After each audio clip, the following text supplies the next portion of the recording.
ဝတ်ကျွေးတဲ့လက်ပတ်ပြီးတော့ဖြစ်လာတာတစ်ချိန်တုန်းက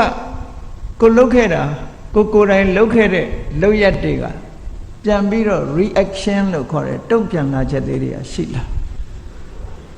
ဒါသဘာဝတရားရဲ့တုံ့ပြန်မှုလို့ပြောတာเนาะအဲ့ဒီတုံ့ပြန်မှုလေးတွေကဖျားပဲဖြစ်စေယဟန္တာပုဂ္ဂိုလ်တွေပဲဖြစ်စေမြေစုတဏ္ဍာပဲဖြစ်ဖြစ်ခန္ဓမာဝကြေးတွေကအကြောင်းညင်ညွတ်လာလို့ရှိရင်တုံ့ပြန်လာတတ်သေးတယ်တဲ့အဲ့ဒီဝိုးဟာကိုလှုပ်ခဲ့တာဖြစ်သည့်အတွက်ကြောင့်ကိုကပြန်ပြီးပေးဆက်ရလို့ကျွေးနဲ့အလားတရံတူလို့ကံကြမ္မာဝကျွေးလို့ပြောတာကျွေးဆိုတာမဆက်ဖဲနေလို့မရဘူးဆက်ရတယ်နော်ကျွေးဆိုတာဒီနေ့တစ်ချိန်ဆက်ရတယ်အဲ့ဒါကြောင့်လို့ဒီကံကြမ္မာဝကျွေးတွေကလည်းပဲပေးဆက်ကြရတယ်လို့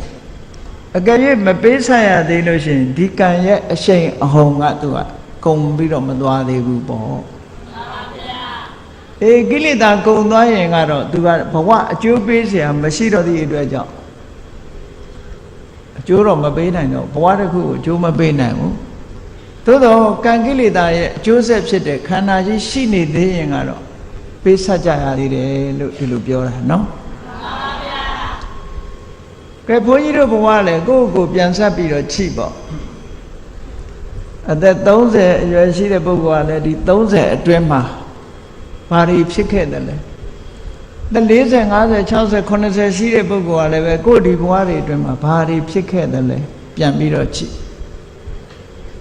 မဖြစ်ချင်တာတွေဖြစ်လာလို့ရှိရင်ကံကြမ္မာဝကျွေးနဲ့သက်ဆိုင်မှုရှိမရှိအတော်အသင့်ခံမှန်းလို့ရမယ်ပေါ့နော်မှန်ပါဗျာအဲ့ဒီမှာအခုပြောချင်တာကတော့ဘုရားမြတ်စွာဟာဖျားဖြစ်သူရောက်လို့ကိလေသာတွေကုန်ပြီမဲ့လို့အတိတ်ဘဝကကံကြမ္မာဝတ်ကျွေးတွေကိုပြန်လီပေးဆက်နေရသေးတယ်တဲ့ဆိုလိုတာကအတိတ်ကံရဲ့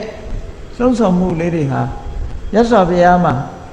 ကံရဲ့အကျိုးဖြစ်တဲ့ခန္ဓာကြီးရှိနေသေးလို့ပြန်ပြီးတော့ပေါ်လာတတ်သေးတယ်လို့ဒီလိုပြောတာနော်အဲ့ဒါကိုပုပ္ပကမ္မပိလောတိကဗုဒ္ဓပါရဏဆိုပြီးတော့ပါရဏဲမှာမှတ်တမ်းတင်ထားတယ်ဖရာရဲ့ဘဝနဲ့ဆက်ဆက်ပြီးတော့ကြည့်ကြရအောင်အလုံးသိတဲ့အတိုင်း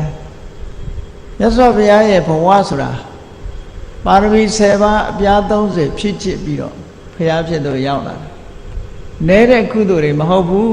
ကုသိုလ်ကောင်းမှုတွေကအမှန်တမ်းများတယ်အဲ့ဒါလို့များတဲ့ကုသိုလ်ကောင်းမှုတွေကိုစီးပူးအထုတ်လို့ဖရာဖြစ်လာတာတောင်မှပဲဟောဒီခန္ဓာကြီးရှိနေတဲ့အခါမှာတစ်ချိန်တစ်ခါမှားခဲ့တဲ့အကုသိုလ်ကံကဝင်ရောက်ပြီးတော့နှောက်ယှက်တာလေးတွေရှိနေသေးတယ်တဲ့ဟုတ်ကဲ့လားမှန်ပါဗျာဝင်ပြီးတော့အခွင့်ရရင်အခွင့်ရတယ်လို့သူကဘာဖြစ်လို့အခွင့်ရနေတယ်လဲဆိုလို့ရှိရင်ကံရဲ့အကျိုးဆက်ဖြစ်တဲ့ခန္ဓာကြီးရှိနေလို့အခွင့်ရတာဒီခန္ဓာကြီးမရှိရင်တော့သူအခွင့်မရနိုင်တော့ဘူးအဲ့တော့ခန္ဓာကြီးရှိနေလို့အခွင့်ရတဲ့အခါမှာဝင်ပြီးတော့နှောက်ယှက်သေးတယ်